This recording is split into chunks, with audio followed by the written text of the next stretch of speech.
એક ઠેકાણે અભિવ્યક્ત થવા છતાં સર્વત્ર ફેલાઈ જવાની એની શક્તિનો અનુભવ કરાવનાર હોય. એક ઠેકાણે પરિચ્છિન્ન હોવા છતાં એની અપરિચ્છિન્નતાનો સુંદર અનુભવ થતો હોય. પરીક્ષિતની ઈચ્છા લઘુમાં પણ વ્યાપકને જોવાની. આપણે નહીં કહેતા કોણ કોણમાં ઈશ્વર છે. મને એક છોકરો પૂછતો હતો કે કોણ કોણમાં ઈશ્વર છે, તો આપણે પોસ્ટ કરાવવાની શું જરૂર? મેં તો વાત તો આછી છે. મેં તું કઈ ગાડી લઈને આવ્યો? મને કે થાર, ઓલી જીપ. બહુ સરસ છો. મને કે આ કણ કણમાં ઈશ્વર છે જ ને? મેં તો છે જ. મેં તો આ હવા છે ને, પણ એ ક્યાં દેખાતી નથી તો હવા છે. તો મેં કીધું તાર વ્હીલમાં હવા ભરાવી હોય તો તાર વ્હીલ ઊંચું કરીને કહેશે લે હવા ભરા, લે હવા ભરા. મને કે શું આંટી? મને ક્યાં જાય છે? એ કે જ્યાં હવા ભરતા હોય ત્યાં. મેં કાં? આ હવા તો બધે છે. એ કે તો ત્યાં જવું પડે. હવાનું પંપ સ્ટેશન ત્યાં છે. તો મેં કીધું બેટા કોણ કોણમાં ઈશ્વર છે, પણ આપણા હૃદયનું સ્ટેશન છે ને આપણા ઘરે આપણા માથે બિરાજતો આપણો ઠાકોર છે. પછી તેને મજા પડી ગઈ. પછી તો ઘણી વાર ફોન કરે, આંટી આનું કાંઈક કહ્યું ને. મેં હું સત્સંગમાં કહીશ, કારણ કે હું એક એકને ફોનમાં કહેવા બેસું એટલો મારી પાસે ટાઈમ નથી. અને એટલે જ જો 1.5 થી 2.5 ફોનનો ટાઈમ રાખ્યો છે. તોય લોકો ઘણી વાર 12 વાગે, પર 4 દી પહેલાં 12 વાગે આવ્યો હતો ના, 11:45. હવે બરાબર 11 વાગે સુતા ને પહેલી ઊંઘ હોય કસકસા. હવે ફોન આવે એટલે બીક શું લાગે? અત્યારે 12 વાગે કોણે કર્યો હશે? ફોરેન વાળાને એવું હોય કે એ લોકોના ટાઈમે આપણે જાગવાનું, એવું ના હોય મારા વાલા.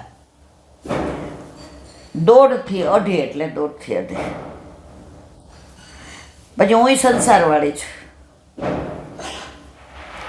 જો સવારે તો 2 વાગ્યા સુધી સવારે બધાને ના છે ઘરે આવવાનું. કોઈએ કોઈ પણ કારણસર ઘરે ના આવું. કારણ કે જો સવારના બધા આવવા માંડે તો મારા પ્રભુને અમે બે તો એકલા રહીએ જ નહીં. પછી 2:30 વાગે પ્રસાદ લેવાનો, પછી માળાજી કરવાના, પછી 3:30 સૂઈ જવાનું, કારણ સવારના ઉઠ્યા હોય વહેલા 4, 4:30, 5. પછી 5 વાગે ઉઠીને ચા પીવાની, 5:30 થી 6:30 વૈષ્ણવ, 6:30 થી 8 સત્સંગ અહીંયા. પછી સાંજનું વાળું કરીને વલ્લભ પાસે હોલમાં જવાનું, 8:30 થી 10, 10:30 આવી દવા પી સૂઈ જવાનું. આમાં વચ્ચે ક્યાં ટાઈમ છે મારા વાલા? તો હવે ઘણા ઓછા થઈ ગયા છે ફોન. પહેલાં તો 24 કલાક, એમાં મારો આ ડાબો કાન 20% ફેલ થઈ ગયો છે. જેને બી કામ હોય 1.5 થી 2.5. હું આખી દુનિયાનો ઉદ્ધાર કરવા આવેલા ઈશ્વરનું જીવન સાંભળવા માંગુ. આ 3 શબ્દોમાં પરીક્ષિતના અંતઃકરણની જિજ્ઞાસા જાણી શકાય. એમને એવા ઈશ્વરની અનુભૂતિ કરવી જે સર્વનો હોય, સર્વ માટે હોય અને સર્વત્ર હોય. એક ઠેકાણે આવી ગયો આપણે. પરીક્ષિતની ઈચ્છા લઘુમાં પણ વ્યાપકને જોવાની છે, અલ્પમાં મહાનને જોવાની. આ બધું અનંત શક્તિયુક્ત માત્ર ભગવાન જ કરે. ઠાકોરજી તતલી આંગળીના નખ ઉપર ગિરાજે ધારણ કરે અને 7 દિવસ અને 7 દિવસ 7 છિદ્રોવાળી વેણુ વગાડતા 7 વર્ષનો સાવડો. અને આ ઉમરો ન ઓળંગે. માં આ ઉમરો ઓળંગાવ. આ પ્રભુની વિરુદ્ધ ધર્માશ્રય લીલા છે. મૂંઝાટવી વનમાં દાવાનળનું પાન કરી જાય, અગ્નિ નામ પી જ જાય, અને ઘરે આવે ને માં કે હાલ દૂધ પી લે. એ ગરમ છે. વિરુદ્ધ ધર્મ ત્યાં આખું દાવાગ્નિનું પાન, અહીંયા દૂધે જ ગરમ લાગે છે.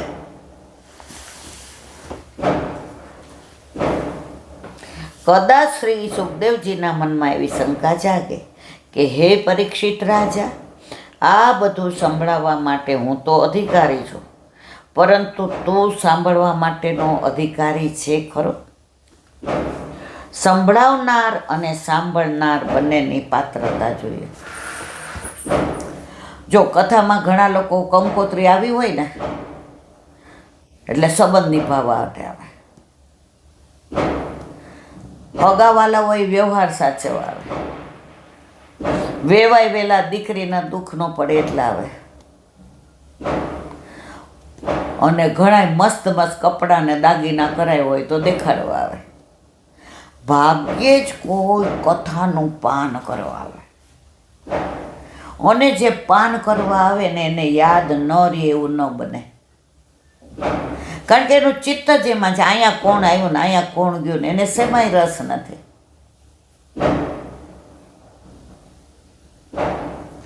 વૃત્તાસુર અસુર હતો તો એણે વૃત્રાસુરની ચતુશ્લોકે એનો આ જન્મમાં ઉદ્ધાર કેમ ન થાય? અસુરીઓનીમાં તો આ બધું એટલું સરસ વિવરણ શાસ્ત્રી જે કર્યું છે કે હજી મારા મગરમાં એ બધું ઘૂમરાય છે.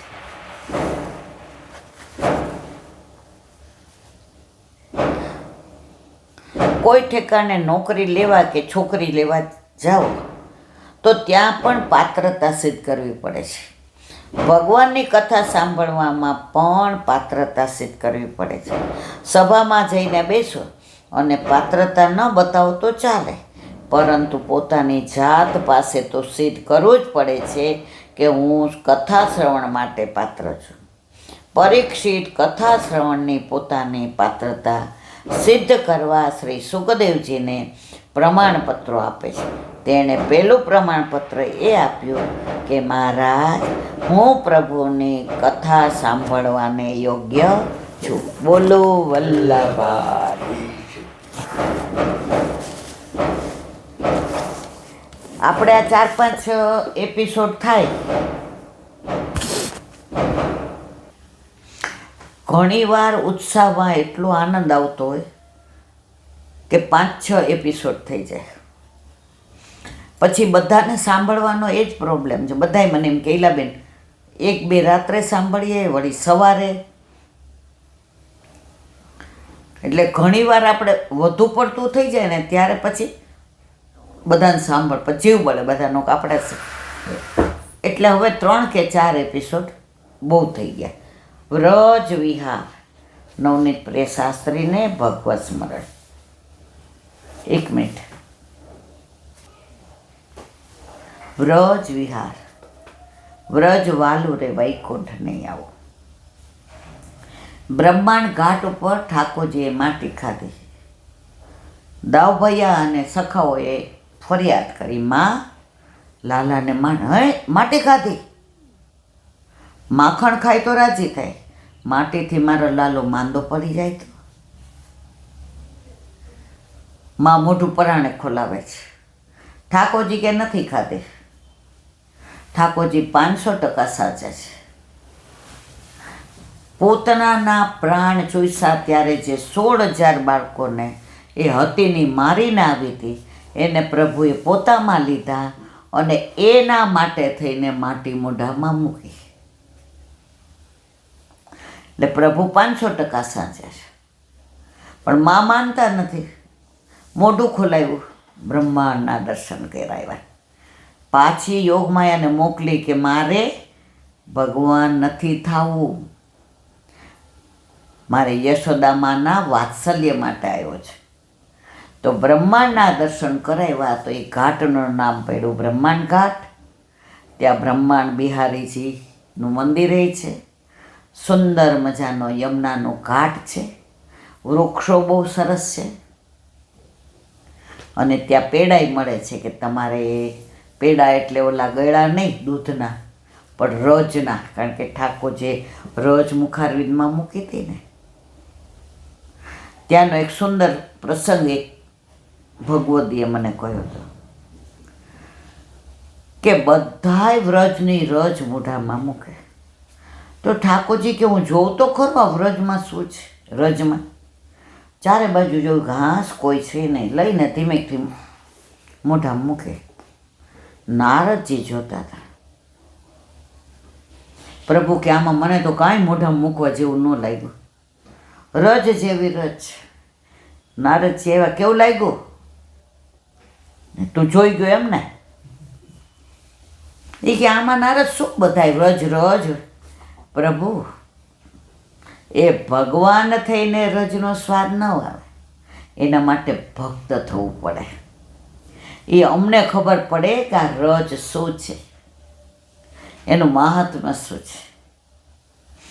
વ્રજવાસી તો આને રજ રાની કહે છે. રજ રાની, રાધા રાની,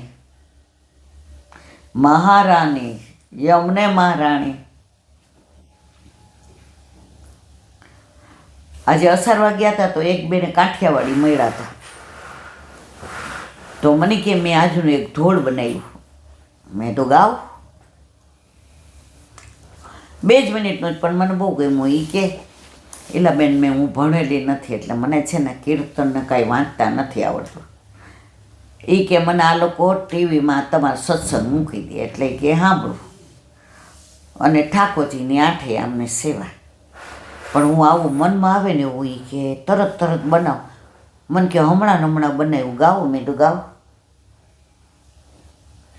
યમુના કિનારે નટવર પતંગ ઉડાડે, પતંગ ઉડાડે નટવર, કાપડિયા તેડાવે, કાપડિયા તેડાવી નટવર, ચુંદડી બોરાવે, ચુંદડી બોરાવી નટવર, રાધાજીને મોકલાવે, પેરો રાધે જોરાની, મોકલે તમારા સ્વામી યમુના કિનારે, યમુના કિનારે નટવર